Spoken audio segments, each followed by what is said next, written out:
From tonight, breaking news. Scott Pruitt is out. President Trump telling reporters he has accepted the resignation of his embattled EPA chief, saying it was very much up to him, Pruitt, and that Pruitt didn't want to be a distraction. It's a surprising resignation, given that just 24 hours ago, Pruitt was with the president at the White House 4th of July picnic. The president even giving him a shout out. We're also honored to be joined by members of my cabinet, Administrator Scott Pruitt. But today, Pruitt writing to the president this, in part, it is extremely difficult for me to cease serving you in this role, first because I count it a blessing to be serving you in any capacity, but also because of the transformative work that is occurring.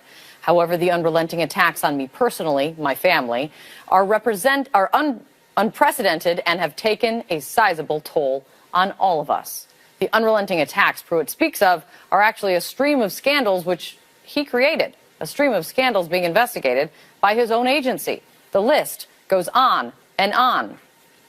We'll just keep that there while we continue to roll on, because it's a lot. It's 24 hours. It's 24-hour security to his first-class travel, accusations of wasteful spending, questionable terminations, and some of the more awkward problems he's run up against, using his detail to hunt down a particular lotion, using his aides to secure a used hotel mattress, and then there's the bargain basement condo rental from an industry lobbyist. Pruitt's facing at least 14 federal probes. So which was a step too far? After all, Donald Trump has always applauded Pruitt for successfully pushing Trump's agenda, with a major focus on doing away with regulation at an agency meant to protect the environment. But all along, Trump stood by his man. Well, Scott Pruitt is doing a great job within the walls of the EPA. I mean, we're setting records. Administrator Scott Pruitt, thank you, Scott, very much. EPA is doing really, really well. I think that Scott has done a fantastic job. I think he's a fantastic person. Jeff Zellney is out front live at the White House for us. So, Jeff, just yesterday, Pruitt was at the White House, as we noted. You got a shout out from the president. After all this, the resignation did seem to come out of the blue. Good evening, Katie. It came out of the blue, but boy, was it a long time in the making there. I mean, there was this sense for months here, is this the last straw for Scott Pruitt? But he kept going on and on. One of the reasons for that, we heard along the way, and again, just in the last several days, is that people who, are big contributors and friends of this president, who have business in the oil and gas industry, liked what Scott Pruitt was doing. He was being advised by many people on the outside to leave him in place. So he did that for a long time. But there's no question it just got to be something of an anchor, something of a weight here, particularly in the midterm election season. But it came out of the blue in the sense that no one at the EPA, Kate, was notified until 15 minutes ago. That's more than 3 hours after the president first announced this. So the reality here is the president and his chief of staff, John Kelly, I'm told, decided that, it was time to wrap this up. But the president was having none of that on Air Force One as he was flying to Montana to a campaign rally where he's been talking for about an hour and has not mentioned Scott Pruitt.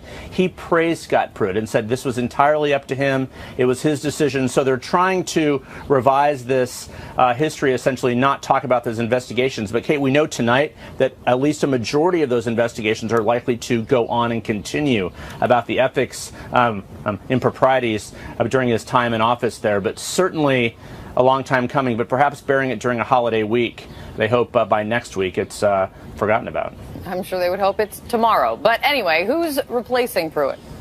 Well, the deputy who's at the EPA, his name is Andrew Wheeler. He's a former oil and gas lobbyist. He has spent a lot of time on Capitol Hill working for one of the biggest climate change deniers, who was serving in the Senate. And there's no question that Andrew Wheeler, who actually sent that note out to EPA employees just a few minutes ago, he'll be taking over as acting. Unclear if the president is going to actually try and nominate him for that position. But, Kate, one thing is clear. The policies and the issues will be exactly the same. No new policy changes with Andrew Wheeler, but he certainly does not have the cloud of controversy hanging over him as Scott Pruitt did. Yeah, hard to compare. Hard to compare with that. Great to see you, Jeff. Thank you so much. Thanks, Kate. Out front tonight, Mark Preston is here, senior political analyst, and Julie Hirschfeld-Davis is New York Times White House reporter, and Tim Naftali's here, a presidential historian. All right, so Julie, the scandals surrounding Pruitt have been going on for months. What do you think was the last straw? Well, it's really hard to know what the last straw was because as these scandals time after time would be revealed, the president did not seem to be disturbed by any of them. In fact, as you mentioned earlier, when he talked about this today, he didn't even mention any of the allegations against Scott Pruitt or say that any of this was anything that he regarded as unacceptable. I think the fact is that he felt that Scott Pruitt was doing a good job at what he wanted in his EPA administrator, which was, a robust deregulation and an undoing of a lot of the Obama administration environmental agenda, and certainly steps taken to try to combat climate change. He also had a personal rapport with Scott Pruitt, and I think that is an underappreciated part of the story here. Inside of the White House, a lot of his aides have been telling him for weeks, even months, that this person is somebody who really needed to go, that the allegations against him just kept stacking up, that this was not going in a good direction and the trajectory wasn't going to change. But the president really did not want to hear that.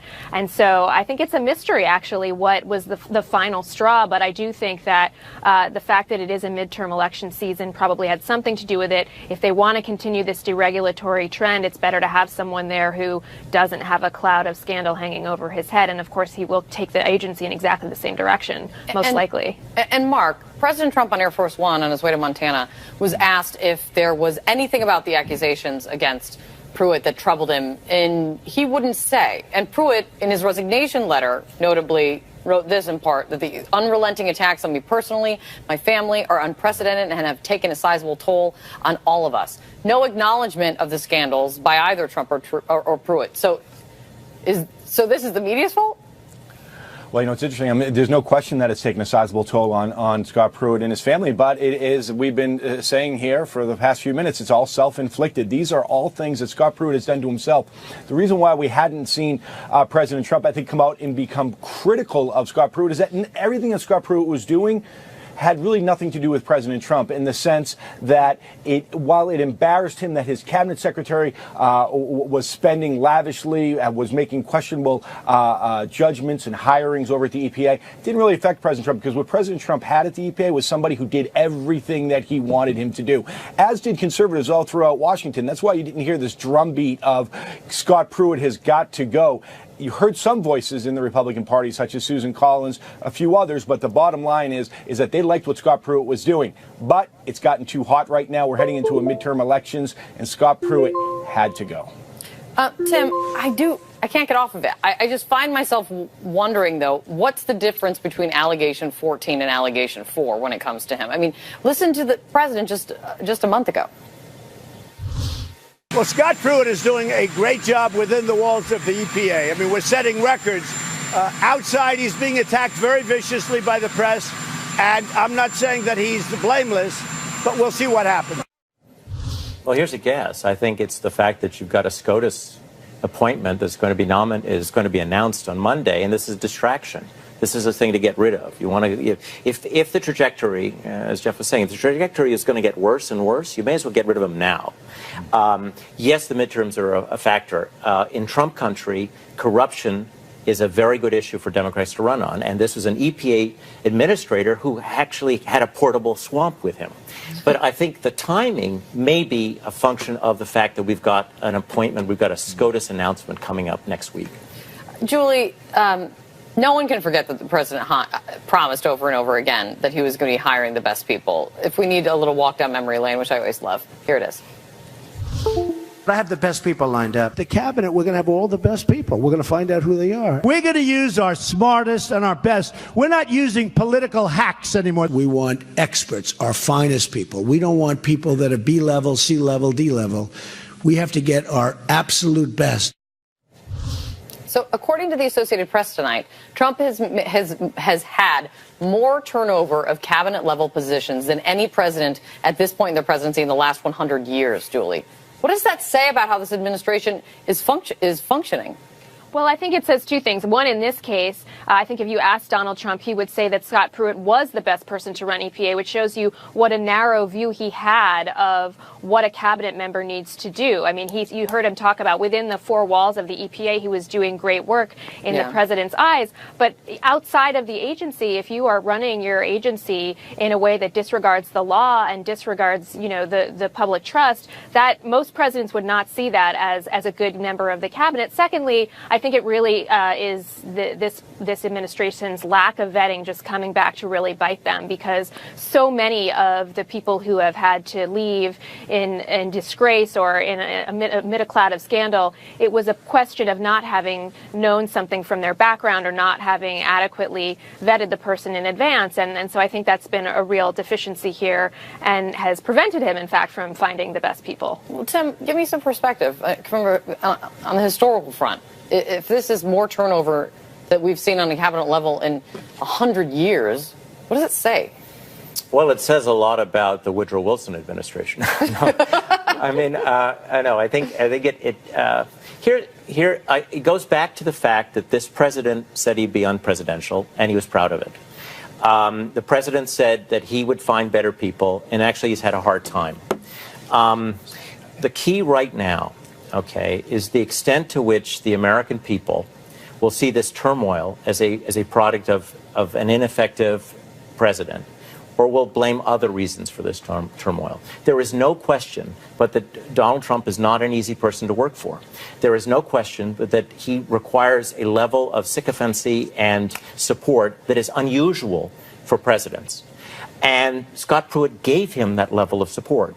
And for Donald Trump, I would wager, well, I wouldn't wager, but let's put it this way, I think that getting rid of Scott Pruitt, because the people were criticizing Scott Pruitt for things that Donald Trump could be criticized for, was one reason he didn't want to get rid of Scott Pruitt. And I suspect that what has caused this is the fact that he wants to clear the decks for his Supreme Court nominee, because he wants that to be another Gorsuch home run. So, but Mark, when we talk about midterms coming up and this could be a consideration, I mean, I even heard it from Trump allies, which said, how can you say we're going to drain the swamp, and how can you run on draining the swamp when you have the epitome of the swamp with you in Pruitt? And that's what even Trump allies said. But with him gone, is that line gone as well? Do voters care?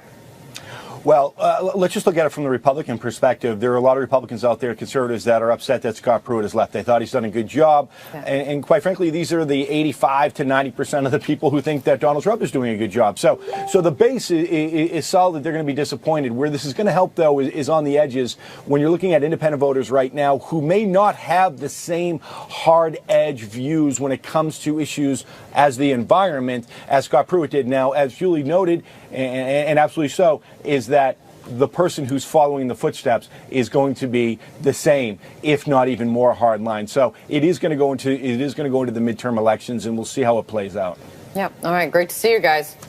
Stand by as the cabinet turns. Out front next, more on our breaking news. One Democrat who called for Pruitt's resignation is joining me with reaction. Plus, Secretary of State Mike Pompeo about to land in North Korea. He's under growing pressure to produce tangible results. But what are the chances he leaves with anything concrete from Kim Jong-un? And the desperate race to save 12 boys and their coach trapped. Congressman from Virginia, Jerry Connolly. He sits on the House Oversight and Foreign Affairs Committees. Congressman, thanks for coming in. Great to be with you, Kate. So tonight you called Scott Pruitt a swamp creature. Are you glad he's gone? Yes, I am glad he's gone. I think he was there far too long. It was more than embarrassing to see the pileup of ethical challenges and moral turpitude engaged in by Scott Pruitt, and the fact that Trump would tolerate it for so long in exchange for policy decisions he liked, and that was backed up and covered up by their Republican enablers in the Congress. Really a very sad moment in American democracy. Congressman, he is being investigated by both Congress and also EPA's Inspector General. What happens to those investigations now? Well, that's a really good question, Kate, and I'd like to see a full-blown investigation. I mean, the Republicans, you will recall, had a 2-year investigation in Benghazi, which produced nothing because there was nothing there. In this case, we got a lot there. You refer to congressional investigation. It barely meets that standard. We have yet to have a hearing on Scott Pruitt's many moral inadequacies during his tenure at EPA. But let's be honest, now that he's gone, there's no chance that's going to continue now, right? Probably not. And probably he'll go the way of so many other Trump officials in the cabinet and sub-cabinet level. But the lesson is there. Here's a person who saw public office as an opportunity to sup from the trough. And he did so with all four paws and snout. And it was really a disgusting thing to witness and a shameful moment for the lack of oversight and accountability by this administration and by the Republican majority in Congress. There's a lot more going on. I do want to ask you about North Korea tonight. Donald Trump's defense really all along as he's gone to talk to Kim Jong-un is that things are already better and more safe under him. He says that when Obama was president, he was close to going to war, but that things have changed then in the last 8 months. Listen to this from tonight. You could have had a war like you haven't had in a long time. And guess what you have now? 8 months, no nuclear testing, no missiles, no anything. Is that a good measure? That's just from the president tonight. Is that a good measure? Is President Trump responsible for that? No, I don't really think so. And I will simply say, we can't have amnesia about North Korea. They've made promises they have reneged on multiple times. They've promised denuclearization 3 times, agreed to it, and backed away. Trump, while he's saying that, his own intelligence community is saying, actually, the North Koreans are accelerating the hardening of some sites and accelerating some nuclear development facilities to be able to produce more. And they're clearly engaged in subterfuge to try to hide the fissile material they have. That's Do you think they're past the point of needing to test? That's why that's what's more transpired in the last 8 months? I don't think they needed to test anymore to make the point they've already made. We are a nuclear power, and we have some arsenal of nuclear weapons. You can guess how much and where. Trump raised the standard when he ripped up the Iran nuclear agreement that ironically was working. And so the new Trump standard is absolute denuclearization, absolutely verifiable. And I don't think there's any serious observer of North Korea who believes the North Koreans are going to agree to those standards. Well, also this tonight, and let me play another thing that Donald Trump just said at this event he's at. Listen. Now, by the way, Obama would have loved to have met. They wouldn't see him. They wouldn't see him. One of the first questions I asked when I was over there, they wouldn't see him. Trump says President Obama wanted to meet with Kim Jong-un, but they would not see him. Is that true, Congressman? Not that I know of. Every American president, Republican or Democrat until this one, has understood that the physical act of meeting with the North Korean leader gave him stature that they didn't want to give for nothing. And I don't believe for a second President Obama wanted to meet with Kim Jong-un or his father. I think that's another Trump lie. And I also think, frankly, it is designed to mask the downside of Trump having done what he did. He raised expectations, he elevated Kim Jong-un's stature, and he got nothing for it. So the fact that Trump is saying this says what? I think it's just another part of the Trump narrative that's false and misleading and dangerous, because I think it's going to leave North Korea as a nuclear power. Well, when can you trust the words? When do you take the words seriously? A reoccurring theme that we must continue to discuss. Congressman, thanks for coming in. I appreciate it. Thank you, Kate. All right, out front next, the Trump administration finally talking today about the thousands of children still separated from their parents. Where are they getting their facts? Plus, breaking news, Michael Cohen opening up about his current relationship with the president. Does he think Trump still has his back? Still not saying how many children are being kept apart from their parents or how many have been reunited. Health and Human Services Secretary Alex Azar really only telling reporters that it's fewer than 3,000 children, with about 100 of those under the age of 5. But considering the number last week was 2,047 kids in their care, what exactly is Azar telling anyone? Miguel Marquez is out front in McAllen, Texas. Miguel, all of this in the government is now up against that court-ordered deadline to get these children back to their parents. Yeah, there is clearly enormous pressure on the Trump administration to make those reunifications happen. They say that they are working 24 hours a day in some cases to make those reunifications happen. That 3,000 or under 3,000 number that you talked about, what they're not saying, what they're not defining is the number of minors that were separated from their parents as part of the zero tolerance policy. We have not seen any reunifications at the behest of the Trump administration yet, but we are seeing seeing the very human side of this. Some of the reunifications that have happened because of groups like the ACLU and other law firms that are representing individuals in a case. We had one today at Logan Airport in Boston. This was Angelica Gonzalez Garcia. She was and her daughter were separated in Arizona in May. They had their reunion today at Boston Logan. I want you to hear a little of this. It is difficult to watch and to hear.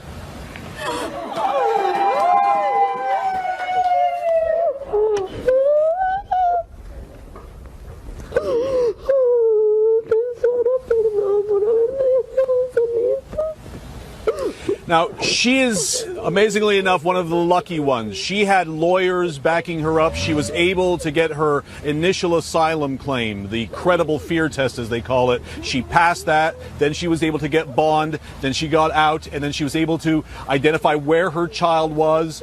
They flew her child into Logan to meet her, and that's the reunion we see now. We are hearing it is possible that the Trump administration is beginning to move sort of the gears of immigration policy to allow more families to be reunited here. We're hearing that some families have gotten bond in southern Texas, and that we may begin to see more scenes like that in the days ahead. They're also relying on things like DNA tests, for example, because they say that the timeline is so truncated now because of the judge's order that they have to use DNA tests to identify who these parents are. They say they'll only use it to identify parents and their kids. Kate? That sweet little girl watching her almost rub her mother's back, consoling her mother is whew. Great to see you, Miguel. Thanks so much. Out front with me right now, Joan Walsh, National Affairs Correspondent at The Nation, and Jason Miller, former Senior Communications Advisor to the Trump campaign. Thank you so much for being here, guys. So, Jason, the numbers. Today it's under 3,000. Last week it was just over 2,000. Why can't they provide, what's your guess, Jason? Why can't they provide a straight answer? Well, Kate, when I first heard the 3,000 number today, it was a bit of wondering what was going on the messaging side. I mean, if you don't have the number, then don't come out and speculate that it's somewhere under 3,000, because the only thing you've done is raise the threshold by another 50%. What I do know and what I can speak to is that the folks inside the administration are working very hard to reunite these parents and these children. I think the people in the administration are very cognizant of the fact that 88% of the American public doesn't think that parents and their children should be separated during this time, but they're also very cognizant of the fact that 64% of people think that for those who enter the U.S. illegally, they should be deported, and 70% think we should have stricter enforcement of our immigration laws. And so the important thing is here is to make sure we get all the facts, so we get families reunited, and that's the important point. And I think anytime the administration gets out there and speculates, that's when they get into trouble. I mean, I just don't even know why there's a reason to speculate, Joan. That's what I think a lot of people are concerned about. Exactly, Kate, because if you're going to take this step and break up families, which is a horrible policy to begin with, and I'm glad Jason agrees with me on that, and 88% of the American people agree with me on that. If you're going to do that, it's incumbent on you to know where the father or mother and the child or children are. It really is your job to keep track of them and reunite them as soon as possible. And the fact that they can't give us numbers, Kate, they don't know the numbers, and when it comes time to reunify these families, they're having a hard time doing it. They're losing people. And the other thing, I want to take slight issue with what Jason said, although I'm glad we mostly agree on this. They may be working hard, but I want to say one thing that they're doing that is actually terrible that we're reading about, which is they are the Office of Refugee Resettlement under President Obama. When it had these kids in its custody, but back then they were unaccompanied minors. They weren't kids separated, but they were waiving fees for these children to travel. The Trump administration has been charging families fees to get their kids back. They are doing, because they've essentially lost control, lost the number. They don't know who the parents are. They're fingerprinting. They're doing this DNA testing. Let me ask you about this DNA, this DNA element of this, because Secretary Azar confirmed today what folks were reporting, which is that they're using DNA testing to connect parents with children. And here's actually how Azar put it this morning. Listen to this. To ensure that, in fact, these are parents of the children and ensure that they are suitable individuals to go back to these parents for. We're doing DNA testing on everybody who claims to be the parent of one of our children. But if this gets them back to their parents faster, is it worth it? It's an incredible invasion of privacy. I can't say whether it's worth it or not, but I just think it's unconscionable. We are the ones who separated them. And now we're saying, I took your kid, Kate, and now I'm saying, hey, Kate, prove to me that this is your kid. I mean, the hoops that these women, mostly women, but some men, are going through are heartbreaking to get their children back, and DNA is just one of the hoops. We're losing these children. Jason? So, Joan, one thing where I'd respectfully disagree with you on some of this is, and Miguel referenced this in the lead-in package, is we don't know how many of the children were separated from their parents because of the zero tolerance policy or how many were separated for other reasons. For example, there are certain reasons why children are separated from the parents if they think that they're abusive, or if they're not actually with their real parents, or if there could be a danger or there could be a risk. And a lot of these children were separated from their parents well before the zero tolerance policy even started. So I think that's important. I mean, even today we saw that ICE was breaking up a child trafficking ring in Oakland. And so there are different scary things like this that are happening all over the place. And so I like the idea of the DNA testing simply to make sure that we're matching up the right children with the right parents, because it's an incredibly invasive step and an incredible invasion of privacy. And for the vast majority I would disagree of these parents, because literally they did nothing wrong to have their child taken away. If it saves one child from being handed off to a human trafficker or to a mule or to a drug trafficker or somebody scary, then I'm glad that we saved that child. So, but I think where we do agree on is that giving DNA samples is a commonplace thing. Look, anything that helps get these families reunited quicker, I think is best. I think what the American public supports is having the families together while the parents, if they brought the family into the U.S. illegally, that means that they did not go to a port of entry, they did not go and apply for asylum the right way like they're supposed to, so they can be processed and ultimately sent back. What's not popular is the old catch and release policy, which I don't think is fair at all. And then you essentially let folks into the U.S. for years, and then they don't show back up for their trial. And so, not to get too far into it, on that, I mean, a lot of them don't. And so, anyways, but we need a broader, comprehensive immigration reform. We're not going to get it immediately until after we get some more Republicans in the Senate. But I'm all for getting the families back together as soon as possible. Well, that actually gets to something I wanted to ask you, because the president tweeted about immigration today. He tweeted, "Congress, fix our insane immigration laws now." But in the past month, President Trump has backed the Republican immigration bill. Then he told Republicans not to waste their time on it. Then he endorsed the bill in a tweet. Then he tweeted again that he never told Republicans to vote for it. Which is a lie. And then today, telling Republicans to pass something. Why can't the president make up his mind? Well, I think what the president is speaking to is the fact that we need Congress to go and do it. They're the only ones who can go and do it. We wish they would go and do it now. Too many of them don't have the spine or the willpower to go and do it. And until we get more Republicans in there, his four-pillar plan, which, by the way, has approval from 63% of people out there when you go lay out the policies, it's just we're not going to get it done right now. How does that help? How does that help when he's given 5 different you don't sets even of know what his directions. position is on it right now. He doesn't know what his position. He's got to ask Stephen Miller what his position is on any given day. I mean, would you like me to tell you what his four-pillar plan is? No, it's very simply: we want to build the wall. You We need a comprehensive DACA reform, end China migration, get rid of the visa lottery. That's his plan. There I know are exactly bills what on his the plan table. is. There are bills on the table. You're a communications expert. You think that's good communicating?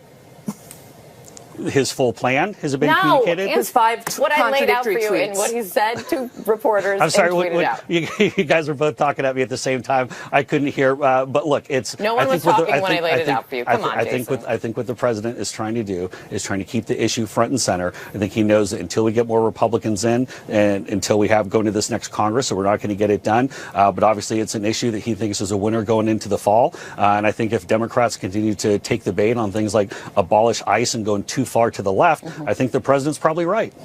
Oh, right on what? That's my question, though. Right on what position he's taken in the past month? that we need more Republicans. That we need more Republicans so we can pass this broader plan. You're going to be right. So don't blink because it's going to change. That's all I'm saying. Great to see you both. Thank you so much. We'll stay on this. We are following breaking news. Michael Cohen hiring a new lawyer, one with close ties to the Clintons. Is that some sign?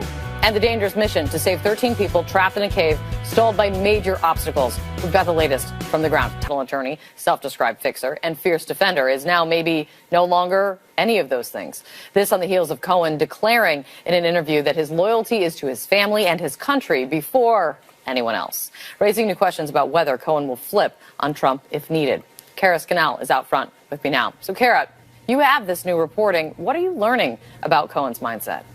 Well, Kate, Michael Cohen is telling friends that he does not believe that President Donald Trump would pardon him. One friend told CNN that in a recent phone call with Cohen, he raised this possibility, and Cohen said, "I don't think so. I just don't think so." A second friend told CNN that Cohen is operating under the assumption that he would not be pardoned. And we should remember that Michael Cohen has not been charged with any wrongdoing. He is under investigation by the U.S. Attorney's Office in Manhattan for his personal financial dealings. It's also important to note we don't know if the president is considering or would in the future consider pardoning Michael Cohen. But this all goes, Kate, to his mindset. Cohen has, as we've been reporting, saying that telling friends he feels isolated and disappointed that the president has not returned the loyalty that Cohen has demonstrated to him for over a decade. He's also indicated a willingness to cooperate with the investigation. It's unclear if prosecutors are open to that possibility. And it comes as Cohen has a new lawyer. He has also broken his silence, telling ABC that if it came down to Trump or his family, his loyalty is to family and country first. And in a forum that the president seems to favor, Michael Cohen removed from his Twitter bio the description of Donald Trump's personal attorney, Kate. I do wonder if that is the most important message that was sent. The Twitter bio. Thank you so much, Kara. Really appreciate it. Out front with me now, former Assistant U.S. Attorney for the Southern District of New York, Harry Sandick. Thanks for coming in, Harry. So according to a Cohen friend, he doubts President Trump will offer him pardon. The fact that we are learning about that signals what to you? I think it signals two things. Number one, Cohen clearly likes to talk. He has all these friends who he talks to. They, in turn, seem to not keep his secrets if they were ever meant to be secrets.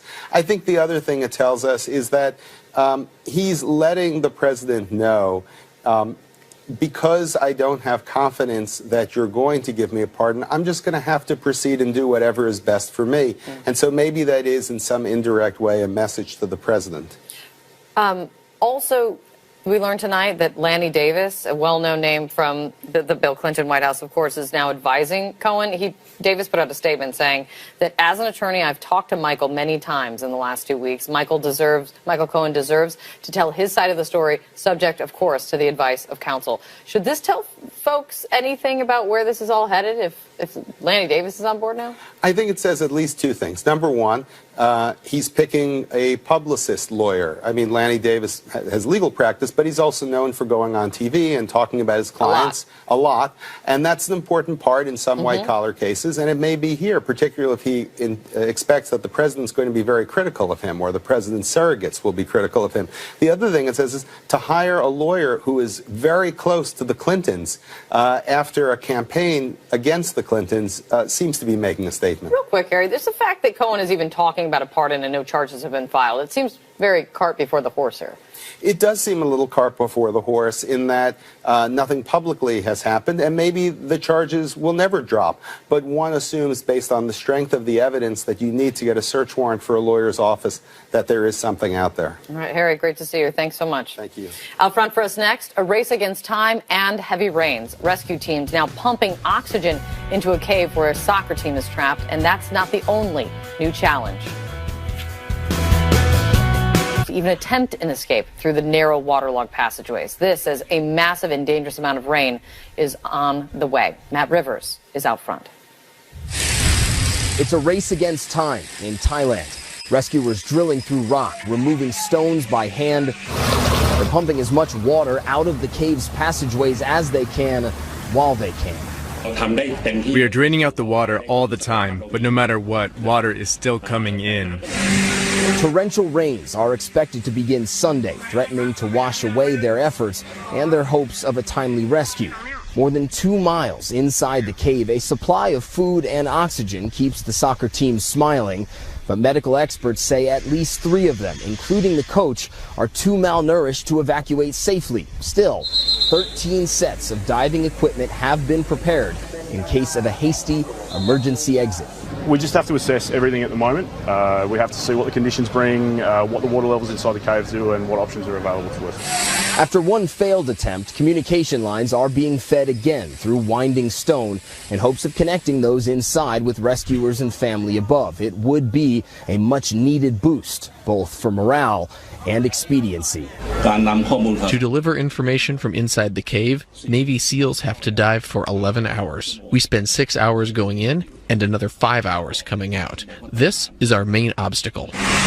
Far from the dive teams deep below, dozens more rescuers are hoping for a way to reach the boys from the jungle above. We are calculating the position of the children and the corresponding position on the surface. About 20 to 30 teams will converge in this area to survey for shafts or holes that may be of use to our plan. The entire community here, it seems, is praying. Here at the school, where several of the trapped boys attended classes, vigils are held each morning. And others are doing their part in different ways. As water is pumped out from the cave, it floods the local crops at great cost to farmers. They say it's all worth it. The lives of the people are more important, this farmer says. The villagers are happy to sacrifice. It's for the kids. Matt Rivers is joining me now. So, Matt, considering the concerns over their physical and mental health, do the authorities think keeping them down there for potentially 3 or 4 months is still an option?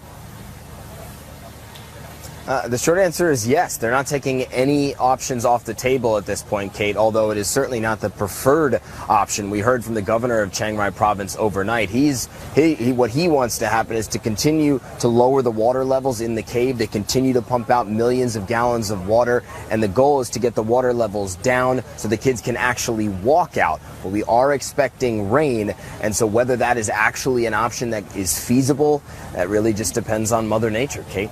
The options seeming less and less feasible as the days progress. Thank you, Matt. I really appreciate it. Out front next, it's the TV decade.